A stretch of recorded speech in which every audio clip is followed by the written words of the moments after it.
युहिब्बुकुम अल्लाह। फिर खुशखबरी दे दो अपनी उम्मत को कि मैं अल्लाह आप लोगों से मोहब्बत फरमा दूंगा। किन लोगों से? उन लोगों से जिसने आपका इत्बा इख्तियार किए, जिसने आपकी शरीयत पर अमल किए, जिसने आपकी सीरत को समझे और वो खुशबू अपने अंदर पैदा किए। मैं अल्लाह होकर उन लोगों से मोहब्बत फरमा दूंगा। आगे फरमाते वयग़फ़िर लकुम ज़ुनूबकुम, और मैं इन लोगों का तमाम के तमाम गुनाह माफ फरमा दूंगा। क्यों? वल्लाहु गफूरुर रहीम, इसलिए कि मैं बख्शने वाला और मेहरबान हूँ। जिसने मेरा इत्बा इख्तियार किए। दोस्तों अर्ज करता हूँ, क्या दुश्मनी उनका इत्बा है? ज़ुल्म उनका इत्बा है? जंग उसका इत्बा है? इल्जाम और तोहमत उनका इत्बा है? हक के ऊपर पर्दा डालना और बातिल का साथ देना उनका इत्बा है? क्या हमें ये पता नहीं है कि हम किस मुकाम पे खड़े हैं? क्या हमें अल्लाह ताला ने अक्ल नहीं दिया कि अल्लाह का हुक्म किया है और हम क्या कर रहे हैं? बात को शान करता हूँ, इतना आपको कह दूंगा कि अगर रेत के दानों के बराबर कोई इल्म हासिल करे या आसमान के तारों के बराबर इल्म हासिल करे या दुनिया के समंदरों के बराबर इल्म हासिल कर ले, जब कुल इन कुंतुम तुहिब्बून अल्लाह, ये मोहम्मद मुस्तफा सल्लल्लाहु अलैहि वसल्लम की शरीयत का रूप है,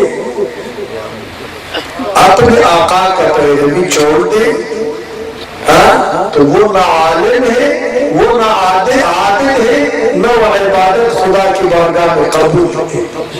खत्म हो। जो इबादत करना है तो आका की सीरत और कुरान की अहकाम के मुताबिक करना होगा, तो वो उसका रसाई अल्लाह तक की हो जाएगा और मुस्तफा तक की हो जाएगा। और खुदा ने वाज़ेह फरमाया वातसिमू बिहब्लिल्लाहि जमीअन वला तफरकू, तफरको से बाज आ जाओ, मसालिक से बाज आ जाओ, शिया न बनो, बरेली न बन जाओ, देवबंदी न बन जाओ, अहले हदीस न बन जाओ। इन दीन इंदल्लाह इस्लाम पर अमल कर लो, मुसलमान बन जाओ। हज क्यों?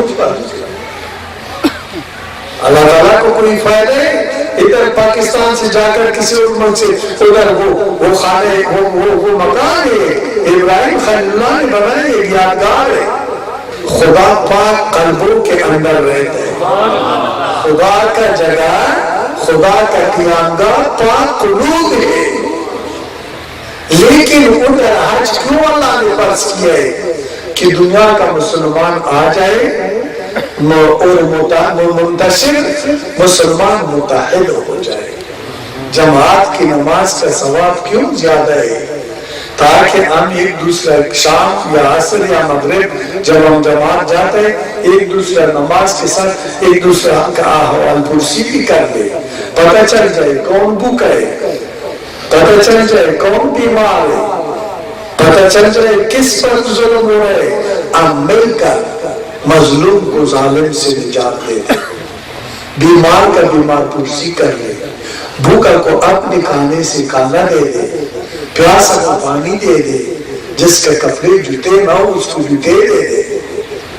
यानी इस्लाम इब्तिदा से इंतहा तक वहदत का दीन है, रहमत का दीन है।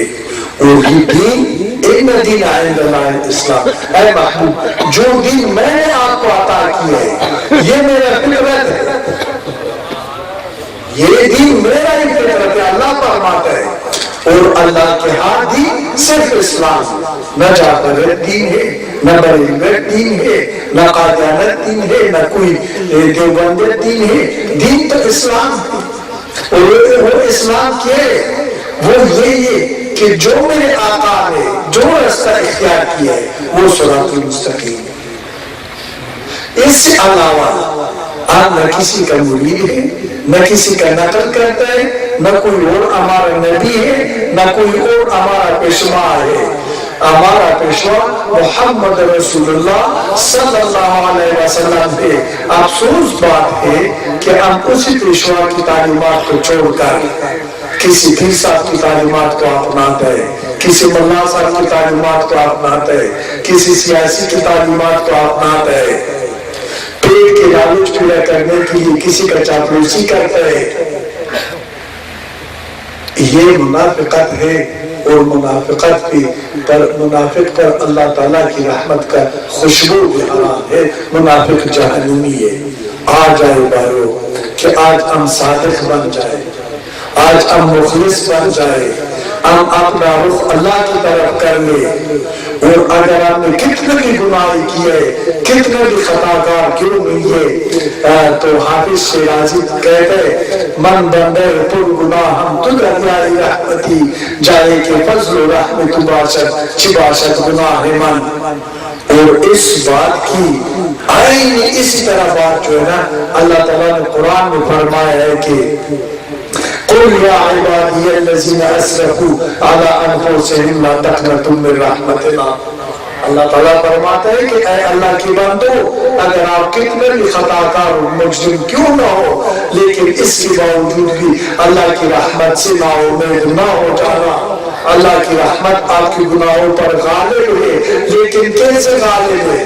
اِلَّا مَنْ تَابَ وَآمَنَ وَعَمِلَ عَمَلًا صَالِحًا فَأُولَٰئِكَ يُبَدِّلُ اللَّهُ سَيِّئَاتِهِمْ حَسَنَاتٍ. جب اللہ تعالیٰ تجھ پر فضل